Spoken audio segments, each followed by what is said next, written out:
Honorable Justice Ujjwal Bhuyan, Honorable Vice Chancellor Dr. Sharma, members of the faculty, registrar, and my dear young friends. I must thank Justice Bhuyan for this introduction and also mentioning about the fact that I like James Bond and I went to the base camp. And only one correction, I am not the former Additional Solicitor General. That may be unless you are prepared by artificial intelligence. So that could be a thing. So Not my input. Yeah, anyway, I've never been a law officer in my life. Interestingly, since you mentioned about James Bond and trekking, I just mentioned another interesting factor, just as on my interest. I appeared for Michael Jackson in the Madras High Court, and I'll start off with that, and then I'll go on to the topic. Michael Jackson was performing in Bombay.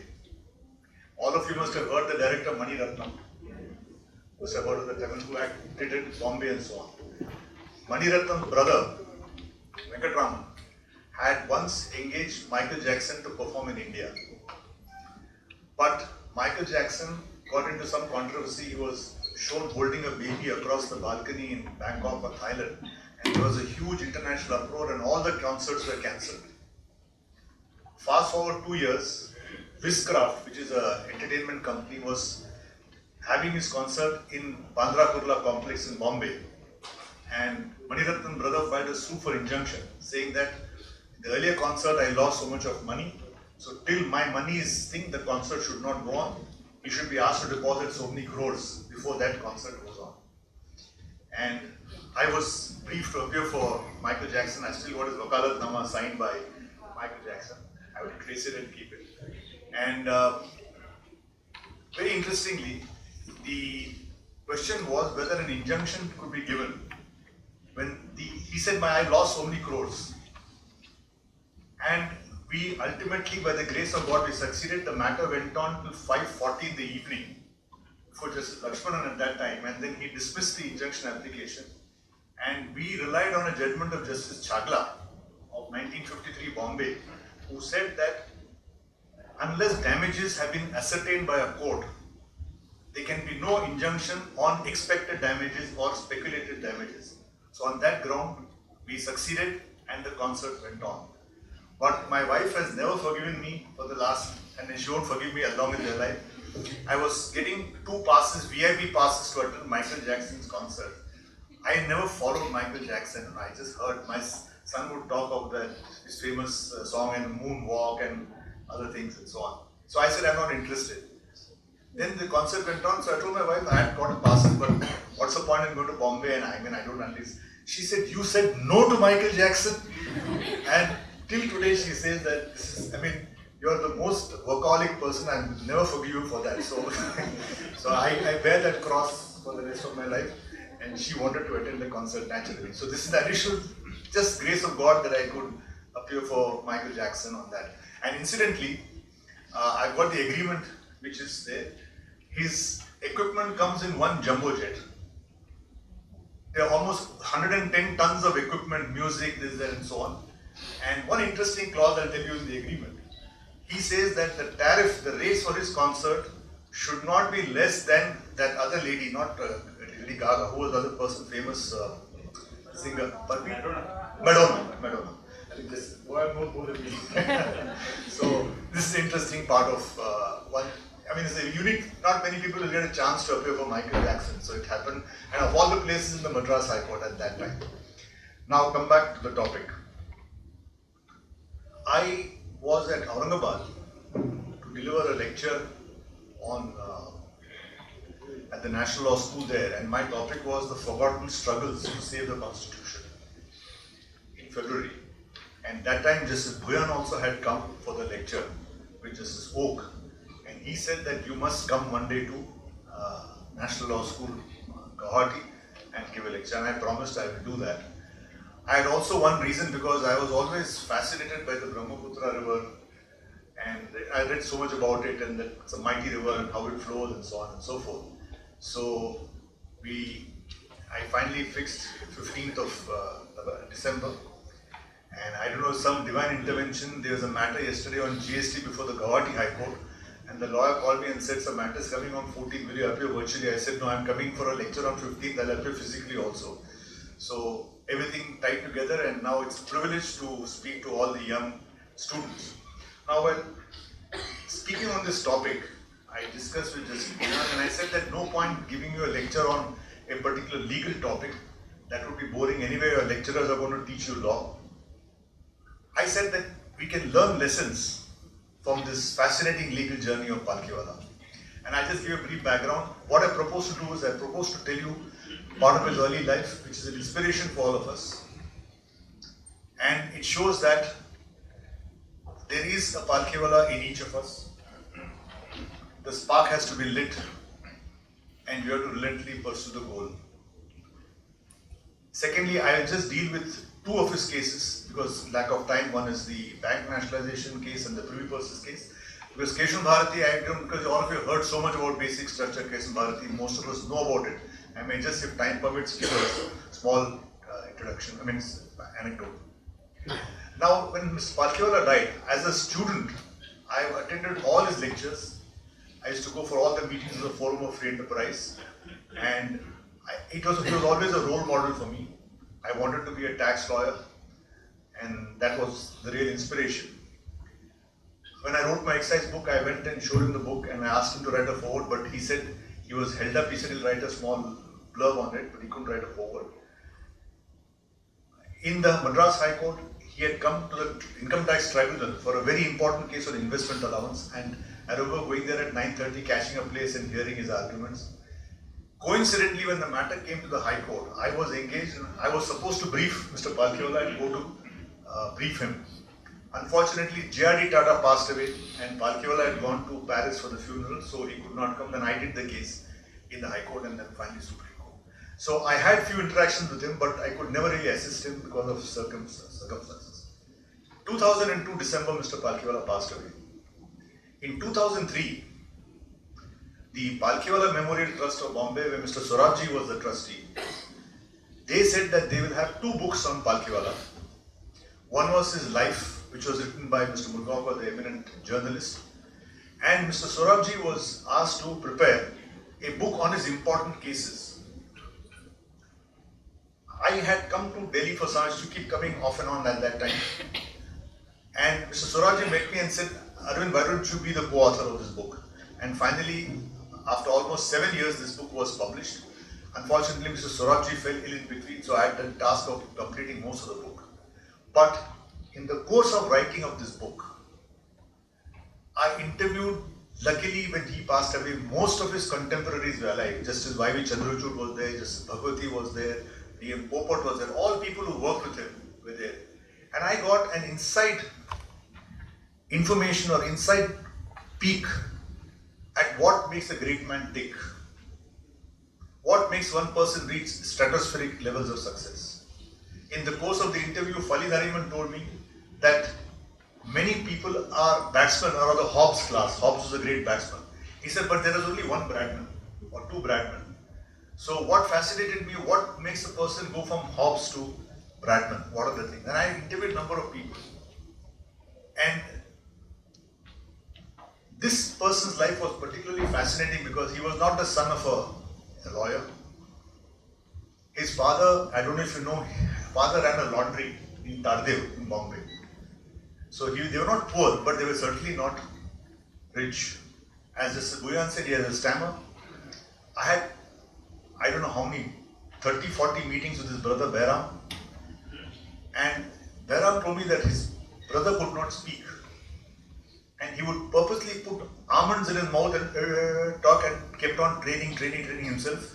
He would deliberately take part in elocution competitions despite his stammer, and over this, by sheer human effort, he overcame and became one of the most eloquent speakers. So the point which you, for all young, I'm now addressing mainly the younger lawyers, younger students, the potential Palkhiwalas in this room, that despite the handicap of a low middle class background, despite a stammer, despite all this, he overcame everything by sheer hard work. He, in the 11th standard exam, he stood first in Persian of all the things. And there's another book called Feshriff which I wrote, And we collected, in his house there was a box of old cuttings, of old articles he wrote, paper called Mast Bahar, Kaisere Hind, Parsi, Parsiana, all those old 1937, 1938. From the age of 18 he was writing articles. And if you get that book which we have published, Feshwip, at the age of 19 this man writes about Charles Dickens in such a brilliant manner, about Charles Dickens, Oliver Goldsmith and Hardy. He writes beautifully. So he continuously wrote. There was a relative of mine, Mr. Parsure, who owned Popular Book Depot in Girgaon, in Bombay. Palkhiwala could not afford to buy a book because they were not very wealthy people. So Mr. Parsure would allow Palkhiwala to sit down in the evening and read a book and put it back, so he need not buy it. So he was a voracious reader, and this is the kind of thing he read. Fast forward, he went to law. He said that if I had to learn law, I should also know accounting if I had to be a commercial lawyer. That time Income Tax Tribunal had just started in 1941. And he said, let me learn accountancy. Now look at the man, he could not afford accountancy tuitions. So Principal Banaji of Master Tutorial College. Now, one thing you learn, you don't have to be in some fancy school. You don't have to go to Oxford. You don't have to go to Cambridge. Palkhiwala studied in Master Tutorial College. He passed out of government law college. He had no money to study accountancy. So Banaji said, I'll teach you accountancy in the evenings. So he learned accountancy in the evening because he could not afford an accountancy class. And then he stood first. He came first in first LLB, first in second LLB. And in Bombay, you got this OS exam, Advocate OS. This appellate bar and the original side bar. Original side bar originally only barristers, and appellate side by the other lawyers. So he wrote the OS exam. And there are 6 papers. He came first in first OS and second OS, and each year he got the highest mark in each of the papers. And that's how ultimately he succeeded. One thing which I learned from Palkhiwala's life is, one mantra I learned is, the separation is in the preparation. 100 law students come together, ultimately one or two reach the pinnacle, and 99% of it is because just preparation leads to the separation. That is what I learned from him. Now coming to his life, just as Goyan rightly mentioned, see how a person becomes accidentally a lawyer. Some of us, like I did BSc Honours in Physics and Mathematics, I wanted to go into shipping, but because of medical reasons, I was medically disqualified from joining the Merchant Navy. And then I did law, I did Physics and Mathematics, and then did law and cost accountancy. But once I decided to do law, I said I'll be a tax lawyer, and I did cost accountancy in the evening. So I had law in the morning and evening cost accountancy, and that's how it happened. So you start off with planning something, do something else. So those of you who have come to law accidentally or do not get your engineering or medicine, etc., nothing to lose heart. Look at the life of this man. He first wanted to write ICS. The first year, the exam was for some reason cancelled. Second day exam was in Delhi. At that time, unusually, there was a plague in Delhi. Plague, can you imagine? His father said, Nani, don't go, because there were some rumors that there was widespread epidemic and it could affect people and so on. And he was very, very attached to his parents, so he did not go. So he missed the ICS exam. Then he finished BA Literature, then he did his MA Literature. He applied for the post of a lecturer in Bombay University, a lecturer in English. One lady scored more marks than him. Only one vacancy, so he did not get the job. And when I wrote the book, very often his wife and that lady would go out for lunch or tea, and he always thanked her that, but for you I would have retired as in the teaching faculty, but I became a lawyer. So finally his father told him, he said, Nani, take to law, you write well, take to the law. So that's all. So all these things I learned in various interviews, and finally the man becomes a lawyer, and then he ascends to the top. Now, one thing I learned was the extraordinary hard work that he did. Jambu Gagrat, then partner of Gagrat and Company, his father Rustam Gagrat gave Palkhiwala the first plaint to draft. He gave the papers and said, these are the papers, draft the plaint. It's a big bundle. They thought it will come back in 1 week or 10 days. 48 hours after that, the entire plaint was ready, remarkably drafted. So that was the thing. He joined the bar in 1946. In 1950, 4 years as a lawyer, just imagine you join the bar in 4 years, he purchases a 3,000 square foot apartment on Nariman Point. Can you imagine the amount of meteoric success that he had at the bar? Nariman told me that Justice Jamshedji Kanga had a chamber, and in Bombay space is a constraint. So Kanga had a bigger table. All juniors had a small table about this size. Palkhiwala's work grew so much that he used to hold conference in his Hillman car because there was no place in the table. So that was his meteoric success. Now, I've always believed, I once attended a lecture where a person said, "What is luck?" We say, "No, he's lucky. The luck has helped him." And there's a beautiful sentence that luck is the intersection between hard work and opportunity. Mark Twain said, "Dame Luck knocks at the door of every man, but 80% of them are in the neighboring bar, not there available." So Palkhiwala was extremely hardworking, and one case came for, it's called P.V. Rao versus Kushal Das Advani. Advani was a refugee. There was a matter regarding requisitioning, and Palkhiwala was the junior. His senior was R.J. Kola. He argued the case. The very interesting question was, all of us now know of writ of certiorari, writ of mandamus, etc. Before the constitution, there was no writ. But the High Court could grant relief of certiorari under the specific relief act. High Court could grant a certiorari under specific relief act. 3 judgments of the Madras High Court and 1 judgment of the Calcutta High Court said High Courts should not issue writs of certiorari. So they had a difficult case. Kola argued. Sir M.P. Amin was the Advocate General. He replied saying that it is fully covered by 4 High Court judgments. There is nothing for this court to entertain. And Justice Bhagwati, that is P.N. Bhagwati's father, N.H. Bhagwati, was the presiding judge in 1948. This man is just 3 years in the bar. So he said, "Mr. Palkhiwala, I'll hear a rejoinder tomorrow." Behram recollects his brother. I use the word Behram because his brother and I had interacted with him so deeply. He didn't sleep virtually the whole night. Next morning he started arguing, started raising new points. Now normally you can't raise a new point in rejoinder, you can't take a new point. But look at the grace of Sir M.P. Amin. He said, "My lord, this young boy is arguing very well. Let him raise new points, but permit me to reply to his new points." He said, "All right." So he argued for a day. He started in the morning, continued after lunch. By lunch, the rumor spread in the neighboring college that one young lawyer is arguing very well. So Dhan Palkhiwala, that is Behram's wife, she and other students all rushed to the court to hear who is this young person arguing. Of course, he was already well known because he was a gold medalist and all that. And believe me, by sheer argument, Justice Bhagwati took a dissenting view. Despite 3 judgments of Madras and Calcutta, Bombay High Court held they could issue a writ of certiorari.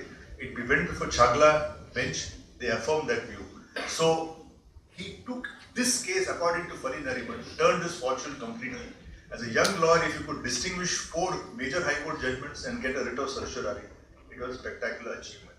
So what I wanted to impress upon you is, it is up to us as to how hard we want to work. My grandmother used to tell me that the more beautiful a statue, the more hammer and chisel it has been endured. So the more we work harder, the greater is the opportunity ahead of us. So this is his background, and I'll come to some points of advice later. Now let me go to 2 important cases. Bank nationalization case and Privy Purses case. And this shows the work of the man, what he did.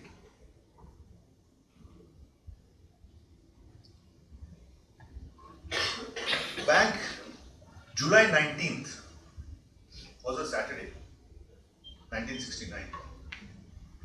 Indira Gandhi issued an ordinance nationalizing the banks.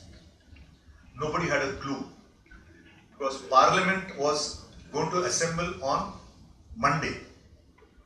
So if you talk of constitutional morality, I would humbly submit, when Parliament is going to assemble within 48 hours, you should not issue an ordinance. Because ordinance is issued only when the parliament is not in session or the assembly is not in session and you have to pass some urgent law. But she passed the law on Saturday, nationalizing 14 banks. And you know what's the criteria for nationalizing a bank? Any bank which had a deposit of more than 50 crores was nationalized. You can imagine the value of money.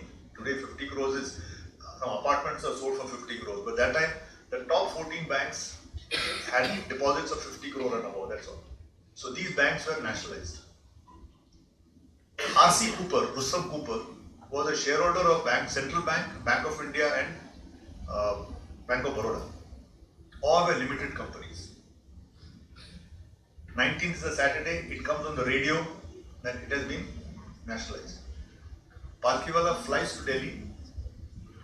J.B. Dadachandji is a record. I got on an interview. The entire writ petition was prepared in 2.5 hours. Dictated, typed, filed on Monday.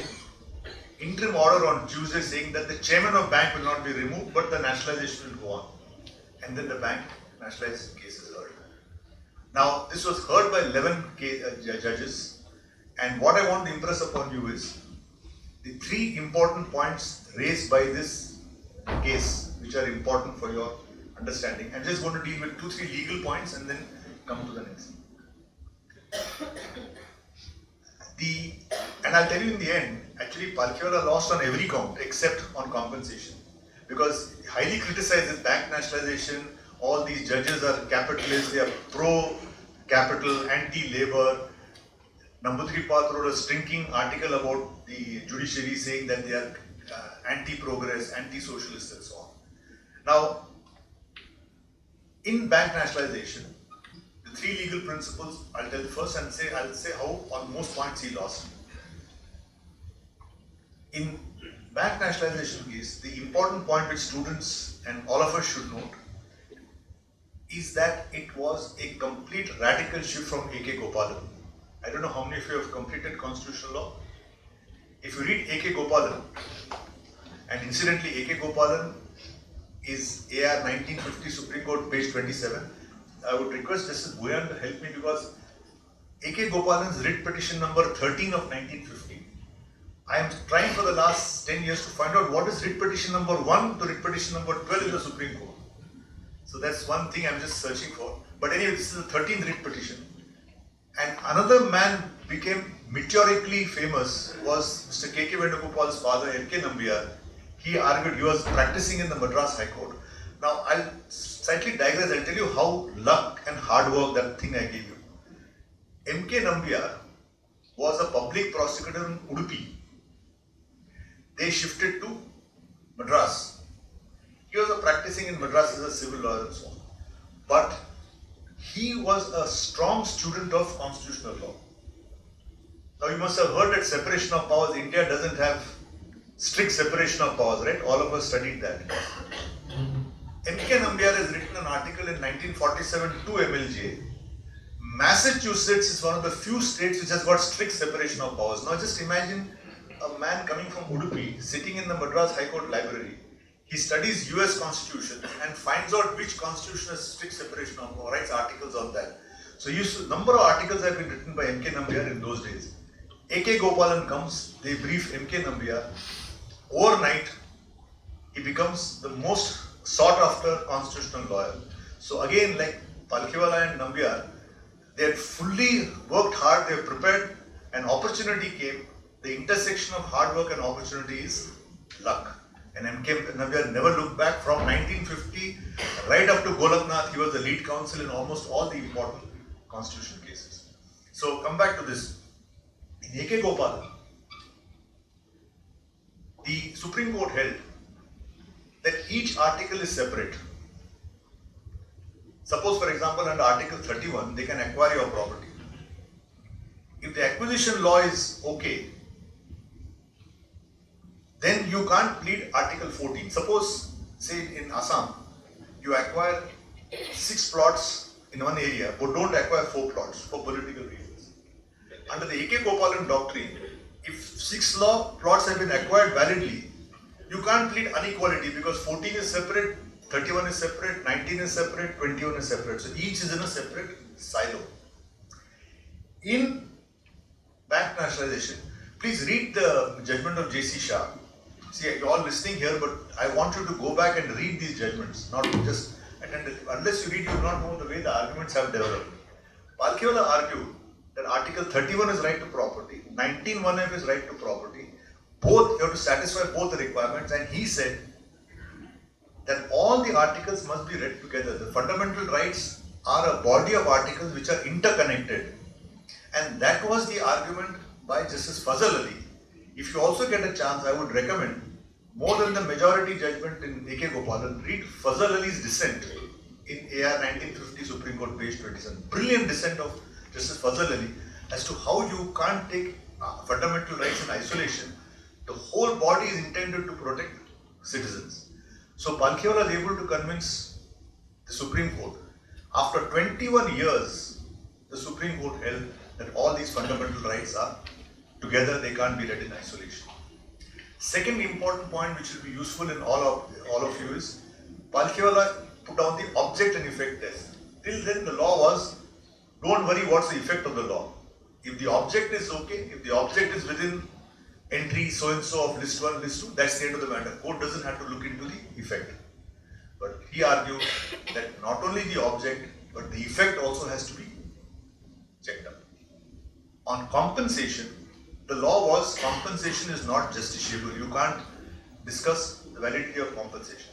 Palkhiwala is able to convince the court, compensation may not be justiciable, but if the principles are wrong, the compensation law can be struck down.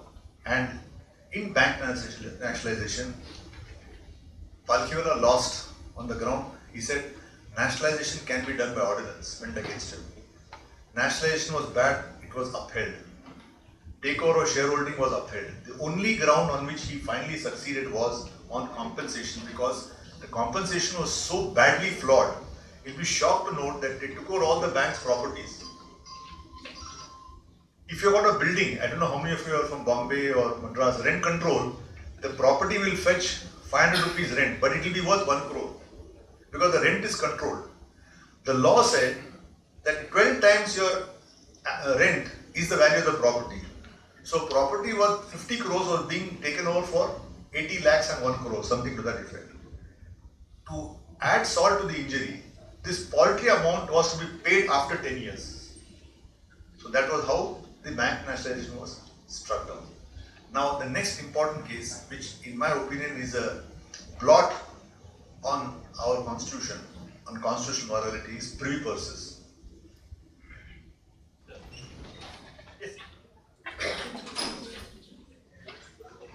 I'll finish in 10 minutes, and then Honorable Vice Chancellor said you may want to ask some questions, so I'm here to answer any questions on any career guide, whatever you want to ask me.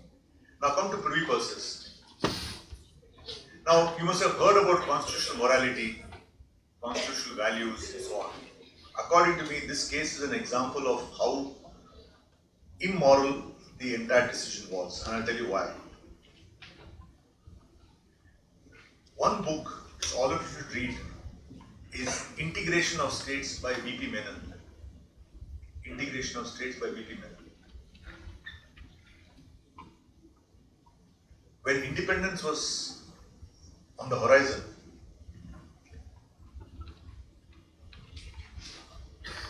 48% of then undivided India, that included India, Pakistan, Bangladesh, was governed by princely states. 48% of the landmass was by them, but they had 27% population. 72% were in the presidencies, Bombay Presidency, Madras Presidency, Calcutta. Now, under the Indian Independence Act of 1947, take section 5 and 6, each princely state had the option to join India or Pakistan. They could join whoever they want. In fact, Junagadh and Kashmir first, they had a standalone policy. They are not joining anybody, but that's a different story. V.P. Menon and Sardar Patel, they single-handedly persuaded the princes to join India, they had this principle of,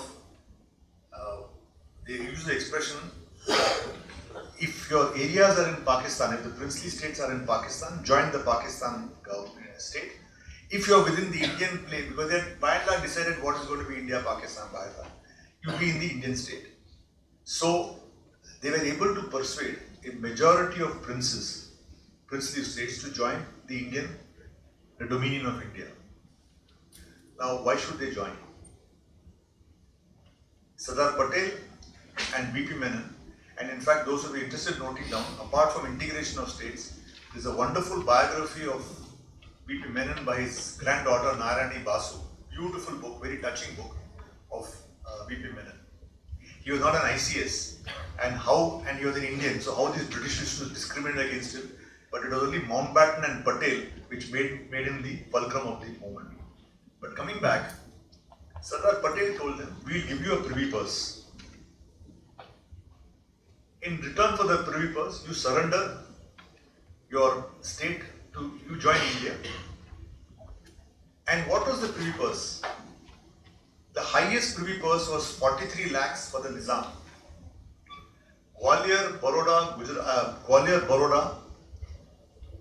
got Mysore, got about 20 plus lakhs. Out of 554 states, 396 got less than 50,000 per year. And for your instance, the Raja of Katodia in Gujarat got 16 rupees a month. His privy purse was 192 rupees a year. Now, what did the princes give for this? The total commitment of the Indian government was 6 crores per annum for all the princely states. And what did these princes give up? 12,000 miles of railways was simply surrendered to the government of India. 12,000 miles. Buildings. They were each allowed to keep certain number of palaces. If you go to the concordats, the agreements with each state, there will be properties, like say Travancore, there will be properties which they can keep. The family, they will have a complete schedule of properties there. Apart from that, everything is given to the government. So 12,000 miles of railways, aerodrome. In fact, I was in the course of the research, the first airport in India was in Jodhpur International Flight by Maharaja Umed Singh. So many Rajas had their own airports. Airports were given up. And 77 crore rupees in fixed deposits were surrendered to Government of India. So this is the kind of money India got in addition to getting the states. And what did they get in return? 6 crores per annum. Now, right from the beginning, Congress hated the rulers. They said, because they were seen to be collaborators with the British. They were treated as British lackeys, British stooges, British puppets. So all the congressmen, because many of them had gone to jail, and these people were living in luxury. So there was a hatred against the princes.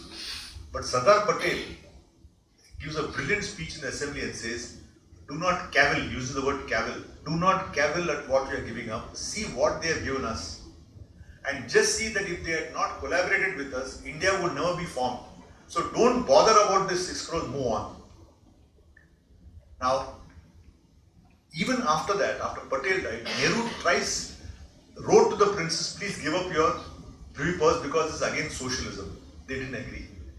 Finally, what happened was, according to me, in 1967 election, many of the rulers joined Swatantra Party of Rajaji, and many of them won massively against the Congress. In fact, Maharani Gayatri Devi was in the Guinness Book of Records for the largest electoral margin in votes. Maharani Gayatri Devi's name was there. I've seen it in the Guinness Book. I don't know if Guinness Book is still there, but when I was young, every year I would buy the Guinness Book of World Records. Yeah. So now maybe that irked her. Indira Gandhi then passed the 24th Amendment Bill to abolish the privy purses. Surprisingly, she won in the Lok Sabha, but in the Rajya Sabha the bill was defeated. Embarrassing to Mrs. Gandhi. Then what she did the very next day, she had a presidential order issued. It's called the Midnight Order because President Giri was in Hyderabad. The rumor is the order was taken from Delhi to President Giri. He was woken up at midnight, he was made to sign the order, saying that Indira Gandhi de-recognized Madhavrao Scindia, Maharaja Fateh Singh and other Holkar, all these Maharajas were de-recognized by a midnight presidential order. This was challenged by Palkhiwala in the Supreme Court, again before 11 judges, and this was finally struck down. What bothers me is this presidential order was struck down. Indira Gandhi did not give up. She passed the 26th Amendment Act, deleting Article 291, 362, etc., which gave privy purses, and ultimately that was upheld. The point I'm making is this is a case of lack of constitutional morality. In the Constitution, these articles are recorded as a solemn assurance that if you give up your princely states, we'll give you all these things in return. And if you go back on your morals, on your commitment, then nobody can ever have respect for you. This sticking to your word is the most important thing. Fali Nariman has written an article. There's a very famous Oxford historian called Trevelyan, Lord Trevelyan. I don't know how many of you know that, see, I'm not an Anglophile. The British did some good things, British some bad things, but whatever it is, they were the colonial masters. They were not here to do charity. So whatever Shashi Tharoor may say that they exploited us, etc. So, but some lessons we have to learn. Lord Trevelyan notes in his book, and it is quoted by Mr. Nariman, at the height of the British Empire, the maximum number of Englishmen on Indian soil, the maximum, which includes ICS, police officers, army, everything put together, was 1,65,000. And 1,65,000 Englishmen ruled 300 crore Indians at that point of time. How? So Trevelyan says only two reasons why they could rule in such a small minority was: one, the British took no bribes because they were very well paid, and secondly, the British kept their word. Not a single case of a treaty between the Maharaja and the English which has been defaulted by the British. So that is the reason given. And why I think it is a lesson is, once you don't keep to your constitutional commitment, then it augurs ill for the nation. You will never keep up your word thereafter. It's a scar which is permanent. Now I'm already done, exhausted my time. This 26th Amendment, bank nationalization. See, the Privy Purses case, the bank nationalization case, they have sought to be overruled by the 24th, 25th, 26th and 29th Amendment. Kesavan Bharati, of course, was a pontiff, was a Mathadipati thing, and somehow his name has now become permanent. Like, Cargill versus Carbolic Smoke Ball Company or something, or Donahue versus Stevenson. Somebody buys a lemonade and becomes permanently immortal. So similarly, for example, now Kesavan Bharati, he passed away 2 years ago. He was just, his mutt property had been taken over. He succeeded in the Kerala High Court. They passed the 29th Amendment acquiring all his land. So he filed the writ petition. And for your information, Palkhiwala never met Kesavan Bharati at all. And I'll just give a small incident as to how the case went on, and then I'll put it to question answers. Kesavan Bharati, Palkhiwala did the bank nationalization case and the Mandal case free. But in Kesavan Bharati, it was not free, because apart from Kesavan Bharati, of course, he never paid Palkhiwala. Many coal, sugar mills, other mills whose property was being acquired without compensation, they were also challenging. So Palkhiwala, Soli Sorabji, Anil Diwan, the entire team would be in the Oberoi Hotel in Delhi, and they would appear, so they were paid fully for the Kesavan Bharati. He argued for 31 days. 35 days were taken by the respondent, Mr. Nirande, Mr. Sirvai, other Advocate General, and 2 days for rejoinder. So totally, Kesavan Bharati took 68 days of arguments. And I was fascinated to see how the work was prepared. If you see, they referred to 72 constitutions of different countries. 72 constitutions. If you take the SCC, I would, in your library, just make a note, 1973, 4 SCC, page 225 is the judgment, starting of the judgment. But the journal section, page 1, starts with the written submissions of Palkhiwala, Nirende, Sirvai and others. That is really worth reading. And when you start the judgment, you'll find 9 pages of authorities and so on. So what I was told by people when I interviewed Popat and Sorabji and Anil Diwan and so on, he had a system of saying, tomorrow I am going to deal with 4 propositions. On each proposition, which are the constitution is referring to, what are the judgments he is referring to, and everything had to be arranged in sequence. And he would get very upset if the sequence was broken. One day, the arguments were going on intensely, and they were saying, okay, proposition 1 is over, 2 is over. For 3 and 4, where are the books? Books were not there. So that was going to reach in half an hour's time. So he said, where are the books? No, it has not come. So they told Popat, rush back to Oberoi and get the books. Now the interesting story, there was no security in those days, no X-ray machine, nothing. Popat goes out, his driver was missing. So there's a Fiat taxi where there is no driver. So Popat gets into the taxi, starts the taxi, black and yellow taxi, goes to the hotel, picks up the books, comes back, leaves the taxi there and goes and takes the book to Palkhiwala. Nobody knew about it also. So this is how things happened in those days. He just took somebody's taxi, public taxi, drove to Oberoi, came back in the taxi with the band and all that. He ultimately did. So this is how Kesan Bharati won, and finally the judgment came. Unfortunately, it was followed by the supersession of judges, and this is the fascinating legal journey of Palkhiwala, a man who started with very little to his credit, but ultimately reached the pinnacle of success by sheer dint of hard work and hard work. Thank you so much.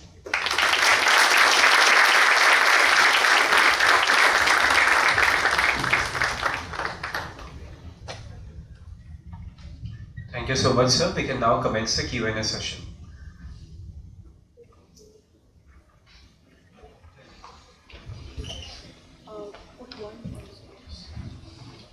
Yeah, I'll stand and answer here.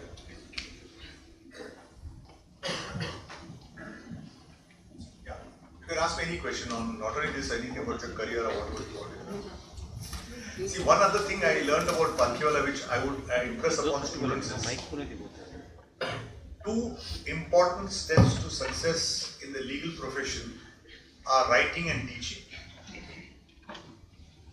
I learnt law only by teaching at the Institutes of Chartered Accountant, Cost Accountant, Company Secretaries and Management Institute, because of course initially I had no money, there were no briefs. So the only income was from taking lectures and writing articles. I learned that from Palkhiwala's life. Mr. Justice Bhuyan mentioned about the copyright case. When Palkhiwala started in Kanga's chamber, they had income tax work, tribunal had started. But Kanga would not go to the tribunal, he was already 89 years old.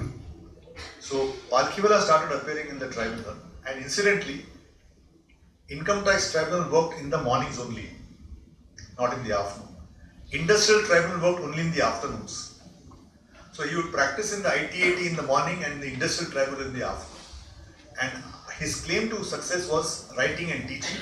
And in the course of my interview, let me tell you that Justice Y.V. Chandrachud was a more popular lecturer than Palkhiwala, because some students said they couldn't understand what he was teaching evidence in the law college. He said he used to go above our head, we could understand what Palkhiwala was saying. But Chandrachud was a much more popular lecturer, he would crack nice jokes and so on and so forth. So this is the background. Yeah, please start. A very good morning, sir. A very good morning, sir. I am Mirza Adib Ji, I am a 3rd year student. Sir, my question to you is that amendments like the 42nd Amendment, the 44th Amendment and the 99th Amendment reshape core constitutional characters or core constitutional architecture. Do you think such amendments should require a higher procedural threshold rather than just an ordinary special majority? Yes, in fact, that is what is flagged by Mudholkar and by Hidayatullah. If you go to Sajjan Singh's case, 65 Supreme Court, they say that paradoxically under Article 368, the provisor talks of articles which require majority plus ratification by majority of states. But for amending fundamental rights, a simple 2/3 majority is enough. So Hidayatullah says that this is a flaw in the constitution. He says, are fundamental rights a plaything of the majority? Are they play? Can the majority play with it? I agree with you. But now, fortunately, because of the basic structure doctrine, even though it doesn't require ratification by states, amendment to Part 3, it can still be tested on the anvil of basic structure. And if you're interested, go to Sajjan Singh 65 Supreme Court, read the opinions of Hidayatullah and Mudholkar. That's where the first basic feature doesn't come in Kesun Bharati, doesn't come in Dieter Conrad. It comes in Mudholkar's judgment in Sajjan Singh, where he says, what are the basic features? He says basic features are in the preamble: liberty, equality, fraternity, and so on. Yeah. Thank you so much, sir, for your response. Anybody else?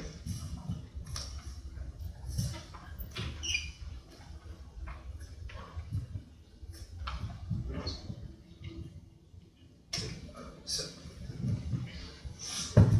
Good afternoon, sir.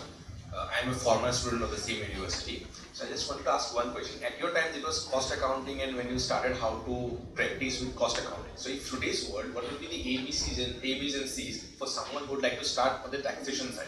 From the very start, what course or whatever possibilities are there on the taxation side? Yeah. First thing I'll tell you, because I'm in the minority, I'm the only person in my family who never went abroad, because I thought it's a waste of time. My grandfather was very upset because that was the thing, everybody has to go abroad and study. So I told him, I said, it's a waste of my time and my dad's money. So no point going abroad. To answer your question, how do you develop practice? Not only taxation or intellectual property or specialization. My advice to everybody is, which I followed, is first, you have to get the basics in civil law. And I would recommend that everybody starts practice not in the Supreme Court, not in the High Court, but in the civil courts. For 1 year, you must practice in the civil court, learn the basics of what's a plaint, Order 7, Rule 1, written statement, trial. And if you get time, it's better to do 1 year in criminal law also. Far more valuable than any LLM abroad. But if you learn basic civil and criminal law, that will stand you in very good stead in future. I learned that from the life of Ashok Sen. Even Palkhiwala, it's not that you're jumping into tax, but if you see, he's appear on the origin side, appear in writs and so on and so forth. But to answer your question, the proper career path would be first work for a year or 9 months in a pure civil office, learn drafting, then go to criminal office, learn bail, and that's where the real India is. I find sorry everybody comes to Supreme Court and they're still hanging around the corridor not doing anything. Secondly, try to do as many cases as you can. Once you do civil and criminal as I suggested, then you choose a specialization, either tax or intellectual property or court. And one more thing, don't rush to Supreme Court. Now there are 2 points. In the smaller high courts, I'm not using in a bad sense, but say not like the 4 metros where there is specialization.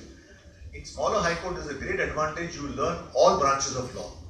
There is an outstanding lawyer called V.R. Manohar. He's perhaps one of the best in India, in Nagpur. And he has registers. So when I used to write books, my publisher was in Nagpur, so I used to go to Nagpur for 8 days, 10 days again, and I used to always meet Manohar sir. He had these registers, he used to make meticulous notes, and when I last met him 15 years ago, he has already made 21 volumes of notes. So I said, sir, and he was doing criminal appeals, tax, civil, and so on. So he told me, Data, in Nagpur when I started, we had only 6 judges. We had to do all branches of law, and that proved a very big advantage for him. So, even if you practice in a smaller high court, not the 4 metros, it has got great advantages, and there also you can learn different branches of law. But don't neglect 1 year of trial work. It has, for me, even till today, it has proved immense benefit. It's like working in the outpatient department of a hospital before going straight for neurosurgery. Unless you see the basics, nonsense. Sir, can elderly students take part? Pardon me?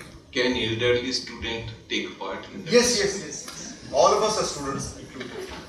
So, sir, it is just a passing comment from your side that British government never broke any treaty. But there is one Allahabad, the Treaty of Allahabad in 1765, which was broken by East India Company. No, I'm talking of post 1857. Post 1857. No, and this is the view of Trevelyan. I mean, there could be an isolation. What he pointed out was the reason why people would sustain British rule was they were confident that if they sign a treaty with the prince, they will not break it. That's what Nariman rightly puts it. Very nice article by us. Anybody else? Sir, you were one of the counsels in the Kunal Kamra versus Union of India case, right? If I'm not wrong. Which one? The fact check unit case. Yes, Kunal yes, Kamra yes, versus in Union. Bombay High Court. Yes, sir. So, would you like to share your 2 cents on that particular case and right to and freedom of speech and expression in general in a deeply interconnected world? Yes. Kunal Kamra, of course, surprisingly the government, I don't know, they have not taken it to the Supreme Court. We first appeared before Justice Gautam Patel and Justice Gokhale, and it was a split verdict. Justice Patel had in our favor, Justice Gokhale had against us, and then it went to Justice Chandrakant, who was now in the Supreme Court. It was a very, very dangerous case. If we had lost the case, it would have led to very adverse consequences, because Rule 3D4 or Rule 5 said that government could set up a fact check unit. What the composition was, nobody knew. And if they felt that any information was against the business interest of India, now this is completely vague, business interest of India, they could ask all social sites to take it down. And the only remedy was either to go through the grievance mechanism or to file a writ petition. But it would have given a huge power to the government to completely stop any kind of news which is unpleasant or unwanted. Now we are doing a very major case on UAPA, where the point is the definition of unlawful activity is, apart from terrorism, etc. Last part is any disaffection towards India. Now how vague is that? So that's coming up on Tuesday. Thank you so much, sir.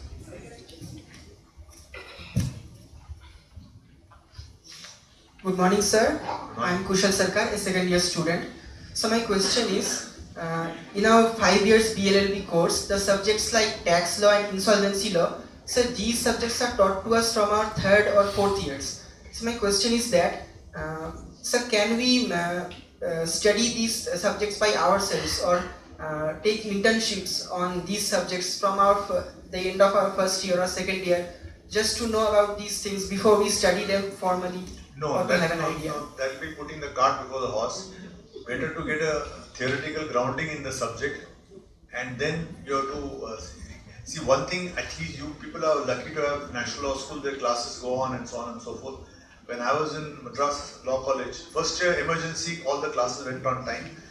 After the democracy was restored, but unfortunately we was constantly on strike, so many classes were cancelled. So we are all basically self-taught. To answer your question, while you are in college, learn the theory as much as you can. And I was told that in the US, it is 1:3. For every 1 hour of classwork, you must have 3 hours of library reading. That is the ratio, because a professor, the PhD commissioner who went to Wisconsin for his PhD, the ratio is 1:3. So if your professor teaches you 1 hour, you are expected to spend 3 hours in the library and read further. So on taxation, patent, trademark, whatever it is, you go to the library and study on your own. So my question was specifically this, that can we study these subjects by ourselves before we reach our 3rd or 4th year?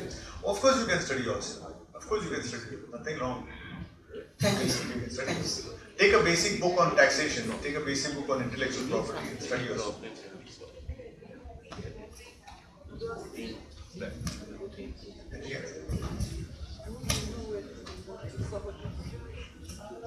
Good morning, sir. Sir, I'm Sakit. So my question is that regarding this basic structure doctrine. So many argue that the basic structure doctrine should also apply to the ordinary legislations, and many say that since it's a very abstract term, so it should not apply to the ordinary legislations. So what, in your opinion, should it be made applicable to the ordinary legislations as well, or should it only be restricted to the constitutional amendments only? I've written an article in Bar and Bench stating that basic structure should apply to ordinary law. According to me, see, basic structure came in Kesan Bharati, 73. The first time basic structure was applied was in Indira Gandhi versus Raj Naren, that is 75. Now, there they were concerned with the 39th Amendment, which added 329A clause 4. Now, very honestly, they could have simply struck it down as basic structure and left it at that. But Justice Matthew, I still don't know, it's obiter. Nobody asked him that question, that was not an issue at all. He said basic structure won't apply to ordinary law because it's vague and undefined. That was agreed to by Ray and Chandrachud. Both said this is undefined, therefore should not apply to ordinary law. Justice Beg in that Matthew case, in the Indira Gandhi case, dissented and said it should apply. Now subsequently, Kuldeep Nair and other cases have said that basic structure does not apply to ordinary law. But in my article I have suggested it should go to 7 judges because if you take Ismail Faruqi's case, which questioned this Ayodhya acquisition of property, they struck down section 3 and 4 on the ground that what happened in Ismail Faruqi in the Ayodhya Land Acquisition Act, they said all cases of the property shall abate. So they said you can't say that your cases just go, you can't deny a person access to law. So they struck down the section ordinary law on the principle of rule of law, which is part of basic structure. So basic structure was used in this particular case. I've given 3 more examples where they applied basic structure doctrine, including the National Tax Tribunal case. And for me, logically, if a constitutional amendment can be struck down on a vague and undefined doctrine, why not an ordinary law? If it is so vague and undefined, it should not apply to constitutional also. Take for example secularism. Take for example separation of powers. Now suppose tomorrow you are a tribunal to do criminal law. All tribunals, some retired general manager of a bank will be a chairperson and he will decide criminal cases. Will it not be struck down as part of basic structure? Because it's a part of rule of law, separation of powers is part of basic structure. It will be struck down. But to answer your question, you please see my article. In the Madras Bar Association 1, Justice Ravindran says yes, basic structure doesn't apply to ordinary legislation. But he says, if the law violates separation of powers and rule of law, it will be struck down. It means the same thing. So my view is, basic structure can and should be used to strike down ordinary laws because so many important features like secularism, rule of law, separation of powers, free and fair elections, all these are not in the constitution. But if you make a parliamentary law or state law, court can strike it. Thank you, sir.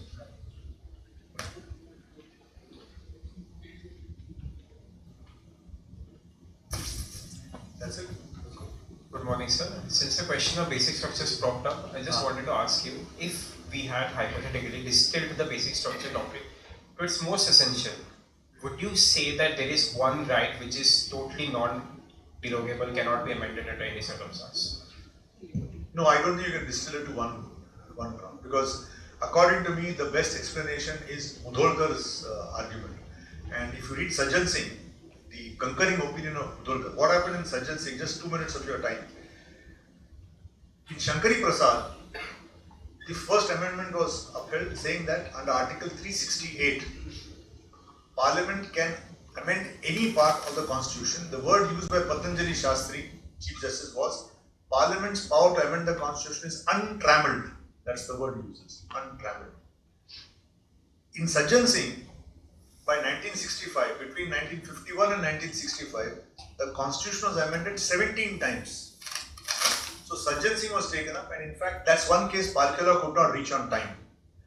Anyway, so in Sajjan Singh, Gajendra Garkar says Parliament can amend anything. There is no concept of basic structure. Mudholkar puts this question, or somebody asked. He said there is one anomaly in our Constitution. Fundamental rights can be taken away by a 2/3 majority. No need of ratification. So he says our fundamental rights play thing of a majority. So tomorrow if you get 2/3 majority, you can delete Article 21, delete 19 and so on. But the most, according to me, the 2 finest passages is Vivian Bose in Anwar Ali Sarkar and Mudholkar in Sajjan Singh. Mudholkar starts off by saying, I have a sense of unease, disquiet. No doubt Parliament can amend untrammeled power of Parliament. But Mudholkar refers to a judgment of the Pakistan Supreme Court, Chief Justice Cornelius. That time a Christian was the Chief Justice of Pakistan. And he says that the Constitution's essential features cannot be taken away. So Mudholkar then asks a very important question. He says, yes, Parliament's power to amend the constitution is untrammeled, they can change anything. But in a beautiful passage he says, suppose you take away the right to life, if you take away the right to equality, if you take away the freedoms under Article 19, peace, speech, etc., etc., he's saying, will what remain? Will it be a constitution at all? What is the point in having a constitution where there is no right to life, no right to speech, no right to religion? And then he says, where are the essential features? Where do you get the essential features? And Justice Mudolkar says, look to the preamble. The preamble are the essential features of a constitution: equality, fraternity, liberty, justice. So I would recommend all of you to read the it's not a dissenting, concurring view of Mudolkar, where he flags this concern that this is dangerous. Mudolkar judgment is a masterpiece, and also see Anwar Ali Sarkar, the judgment of Vivian Bose, all the froth and foam of masterpiece. So this is my answer. There is no one point, and I think even now our essential features are what the preamble really contains. Thank you, sir. Thank you so much, and wish you all the best, and hope to see you. Wish you all a very, very successful career. Don't forget, preparation is the separation. Thank you.